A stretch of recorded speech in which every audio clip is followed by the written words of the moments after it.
क्या एक ऐसी फार्मा कंपनी मिल सकती है जो लगभग डेप्ट फ्री हो, जिसका ऑपरेटिंग मार्जिन 40% से ज्यादा हो, जिसमें प्रमोटर की होल्डिंग 75% हो और जिसमें डी स्ट्रेट के दिग्गज इन्वेस्टर निमित शाह ने करोड़ों रुपए लगाए हो। लेकिन क्या यह वास्तव में अगला मल्टीबैगर बन सकती है या फिर लोग सिर्फ फोमो में खरीद रहे हैं? आज हम ब्लू जेट हेल्थ केयर का एनालिसिस करेंगे, जो भी रामदेव अग्रवाल जी के QGLP फार्मूले से है। इस वीडियो के अंत तक आप खुद फैसला कर पाएंगे कि यह क्वालिटी बिजनेस है या सिर्फ market hype. Blue jet health care करती क्या है? तो दोस्त, मान लीजिए आपने एक शानदार रेस्टोरेंट खोला, लेकिन सबसे जरूरी मसाले कोई और कंपनी बनाती है, वही कंपनी असली पैसा कमाती है। ब्लू जेट भी कुछ ऐसे ही करती है। यह सीधे मेडिसिन नहीं बेचती, यह उन फार्मास्यूटिकल कंपनीज को हाई वैल्यू केमिकल्स और स्पेशलिटी EPI सप्लाई करती है जो दुनिया भर में दवाइयाँ बनाती है।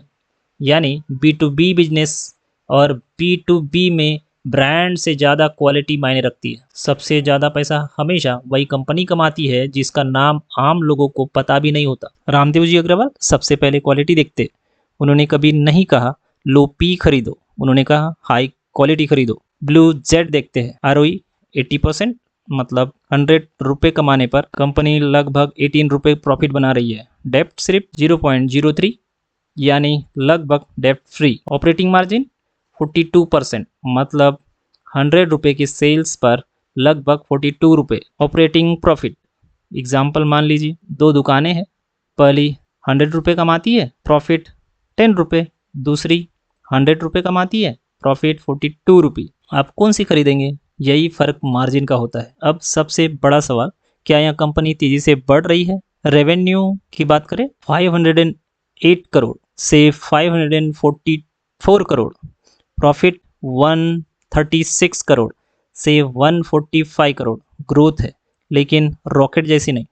यही रामदेव अग्रवाल शायद थोड़ा रुक कर सोचते। क्यों?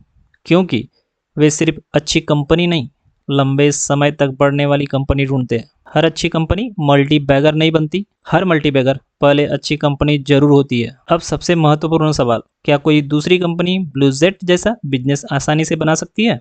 जवाब नहीं। क्यों? क्योंकि regulatory approval, special chemistry, year of experience और ग्लोबल कस्टमर, ये सब कॉपी नहीं किए जा सकते। इसी को कहते हैं इकोनॉमिक मोड। एग्जाम्पल में देखें तो अगर आज आप मैगी जैसा ब्रांड बनाना चाहे, क्या 1 साल में बना सकते हैं? नहीं। वैसे ही फार्मा में भी मोड बनता है। प्राइस की बात करें, अब सबसे कठिन सवाल, क्या स्टॉक महंगा है? P46, इंडस्ट्री P48, मतलब ना बहुत सस्ता ना बहुत महंगा, लेकिन RSI 75, मतलब लोग तेजी से खरीद रहे हैं। एग्जाम्पल, अगर कोई बाइक 1 लाख की है और फेस्टिवल में 1.25 लाख हो जाए, तो क्या आप उसी दिन खरीदेंगे? शायद नहीं, आप ऑफर का इंतजार करेंगे। वैसे ही इन्वेस्टिंग में भी होता है। Great business wrong price is equal to average return. Biggest positive 800 का QIP। अब सवाल, क्यों महत्वपूर्ण? क्योंकि स्मार्ट मनी रिटेल से पहले आता है और निमित शाह जैसे इन्वेस्टर ने इसमें इन्वेस्ट किया। लेकिन याद रखिए, किसी बड़े इन्वेस्टर ने खरीदा, इसका मतलब यह नहीं कि आपको बिना रिसर्च के खरीद लेना चाहिए। सक्सेसफुल इन्वेस्टर स्टॉक नहीं खरीदते, वे फ्यूचर अर्निंग्स खरीदते हैं। फाइनल स्कोर की बात करें तो quality 9/10, growth 7.5/10, longevity 9.5/10, price 7.5/10 and overall 8.4/10। अगर मैं रामदेव जी अग्रवाल की चेयर पर बैठकर सोचूं तो शायद मैं आज इसे ब्लाइंड बाय नहीं करूंगा, इसे अपनी वॉच लिस्ट में सबसे ऊपर जरूर रखूंगा, क्योंकि क्वालिटी शानदार है, मोड मजबूत है, मैनेजमेंट अच्छा दिख रहा है। अब सिर्फ ग्रोथ को समय देना होगा।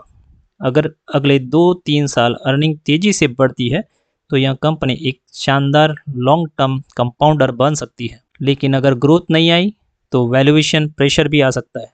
याद रखिए, मार्केट हमेशा सही प्राइस देता है, लेकिन फ्यूचर अर्निंग्स का फैसला बिजनेस करता है। स्टॉक मार्केट में अमीर बनने का राज सस्ता शेयर खरीदना नहीं है, बल्कि ऐसा बिजनेस खरीदना है जो 10 साल बाद भी पहले से ज़्यादा मजबूत हो।